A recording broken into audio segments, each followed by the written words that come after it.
لہذا اس میں کرنا کیا ہے؟ جتنا ہو سکے نفلی نماز اللہ تعالی کی بارگاہ میں. نفلی نماز میں کوئی صورت متعین نہیں ہے، کوئی خاص طریقہ متعین نہیں ہے، جیسے عام نمازیں پڑھتے ہیں اسی طرح پڑھیں. البتہ اگر کسی کو لمبی صورتیں یاد ہوں تو افضل یہ ہے کہ لمبی صورتیں پڑھے اور لمبی صورتیں پڑھ کر لمبے رکوع کرے، لمبے سجدے کرے. اور نفلی نمازوں میں جو رکوع میں اور سجدے میں دونوں میں مسنون دعائیں کرنا بھی جائز ہے. سبحان ربی العظیم، سبحان ربی الاعلیٰ تو کہتے ہی ہیں، اس کے ساتھ کوئی دعا جو ہے ربنا آتنا فی الدنیا حسنۃ نہیں، یہی مانگ لو. اتنی جامع دعا ہے کہ دنیا میں بھی اچھا ہی دیجیے مجھے، آخرت میں بھی دیجیے، وقنا عذاب النار. تو وہ سجدے میں پڑھ کے کہہ لو، رکوع میں کہہ لو. جو دعائیں یاد ہوں قرآن کی دعائیں یا نبی کریم سرورت عالم صلی اللہ علیہ وسلم سے جو معصور دعائیں ہیں وہ مانگتے رہو، لمبے سجدے کر لو، لمبی رکعتیں پڑھ. تو ایک تو نفلی نمازوں کی جتنا ہو سکے کثرت، دوسرے تلاوت قرآن کریم جتنا ہو سکے وہ کریں. تیسرے ذکر چلتے پھرتے اٹھتے بیٹھتے، یہی میں نے کلمہ جو آپ کے سامنے پڑھا، سبحان اللہ والحمد للہ ولا الہ الا اللہ واللہ اکبر ولا حول ولا قوۃ الا باللہ العلی العظیم، بس چلتے پھرتے اٹھتے بیٹھتے یہی پڑھتے رہیں. فضول چیزوں میں وقت کو ضائع نہ کریں. تو یہ 3 کام تو ہیں بنیادی عبادتیں. چوتھا کام ہے دعا. اللہ تبارک و تعالیٰ اس رات میں دعائیں بہت قبول فرماتے ہیں.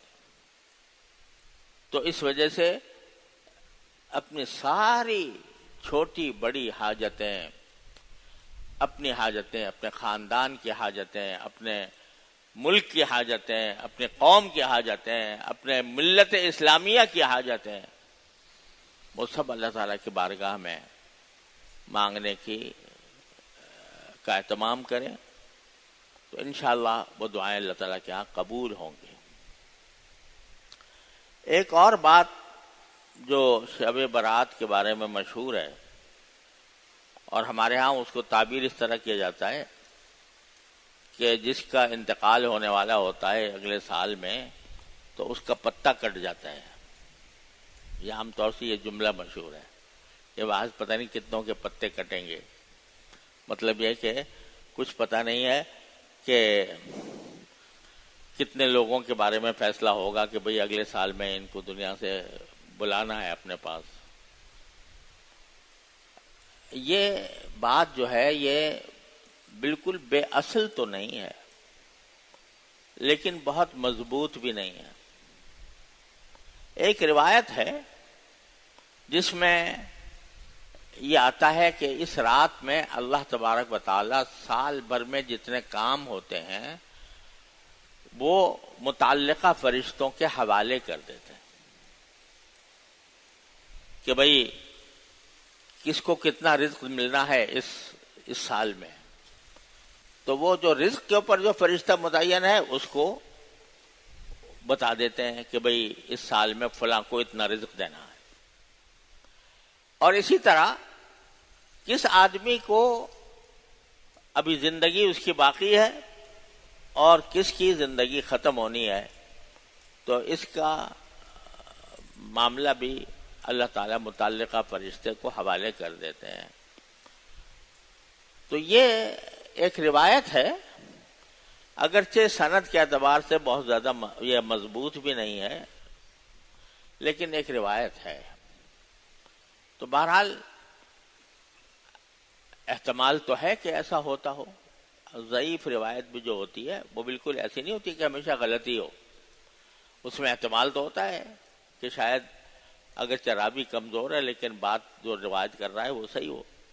احتمال تو ہے.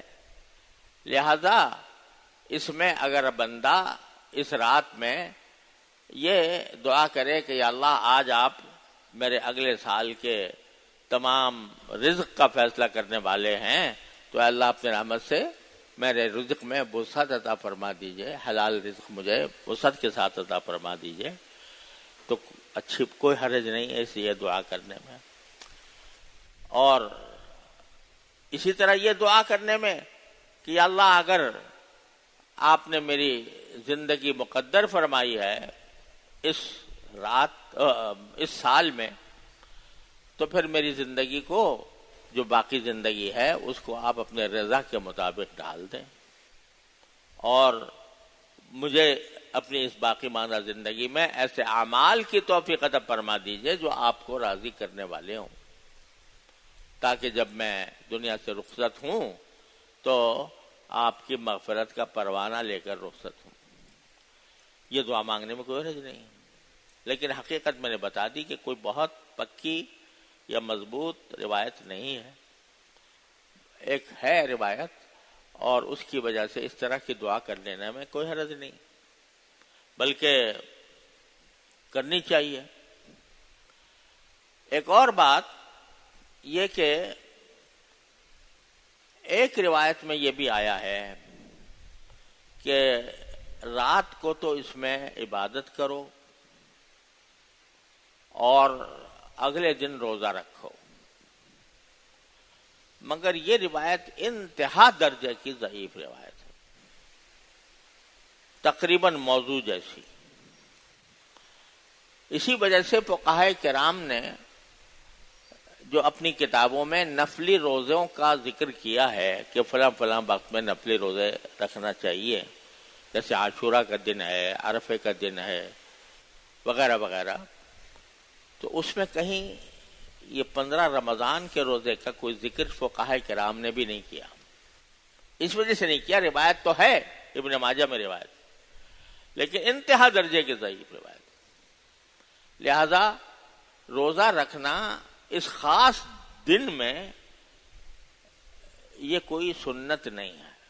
البتہ میں آپ سے پہلے بھی عرض کر چکا ہوں کہ شعبان کے مہینے میں نبی کریم سرورت عالم صلی اللہ علیہ وسلم روزے زیادہ رکھتے تھے عام مہینوں کے مقابلے میں، تو اب شعبان کے کسی بھی دن بھی آپ نے روزہ رکھ لیں تو وہ رسول کریم صلی اللہ علیہ وسلم کی اس سنت کے مطابق ہوگا۔ اور خاص طور پر ہر مہینے کی جو 13، 14، 15 جو تاریخ ہوتی ہے، اس کو ایام بیض کہا جاتا ہے، اس کے روزے بھی نبی کریم سرورت عالم صلی اللہ علیہ وسلم کی سنت ہے۔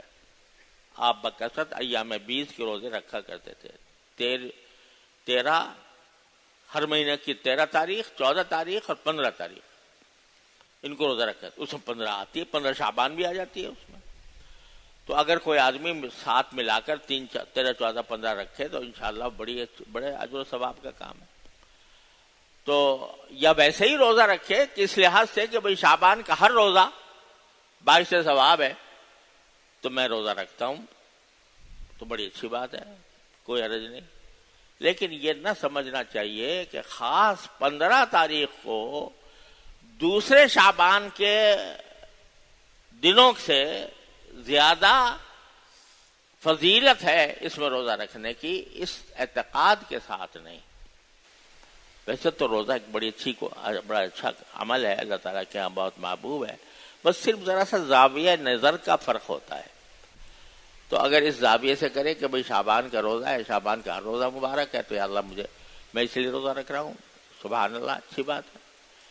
کوئی اس نیت سے کرے کہ ایام بیض کے روزے ہیں تو 3 میں رکھ لوں، 3 نہ صحیح تو 1 ہی رکھ لوں، تو وہ بھی کوئی حرج نہیں، بلکہ اچھا ہے۔ لیکن اس نیت سے نہ رکھے کہ 15 شعبان کو خاص طور پر اور دنوں سے زیادہ روزہ رکھنا افضل ہے، اس نیت کے ساتھ نہ رکھے۔ بس یہ چند باتیں تھیں جو اس رات سے متعلق تھیں۔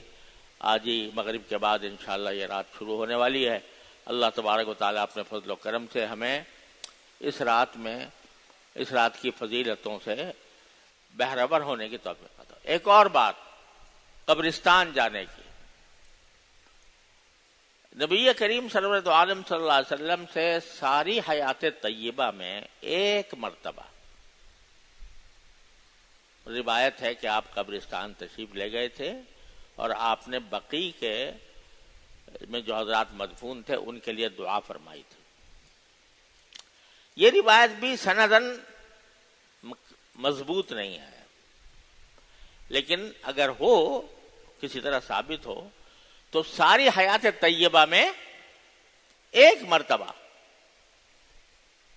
قبرستان تشریف لے جانا منقول ہے نبی کریم صلی اللہ علیہ وسلم. لیکن ایسا کہیں بھی نہیں ہے کہ جب بھی 15 شعبان آتی ہو تو آپ قبرستان ضرور جاتے ہو. تو یہاں پر بھی ایسا ہی ہے، حکم یہی ہو گیا کہ کبھی آدمی چلا گیا اس خیال سے کہ بھئی جا کے میں اپنے اموات کے لیے دعا کر لوں، بہت اچھی بات ہے، چلا جائے. لیکن اس کو لازم سمجھنا، یہ شب برات کا خاصہ سمجھنا، یہ درست نہیں ہے.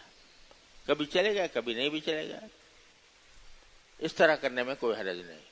اللہ تعالی ہمیں اس رات کی صحیح فضیلتوں اور برکتوں سے بہرہ فرمائے، اور اس کے جو منکرات اس میں شامل ہو گئے ہیں اللہ تعالیٰ ان سے ہماری حفاظت فرمائے.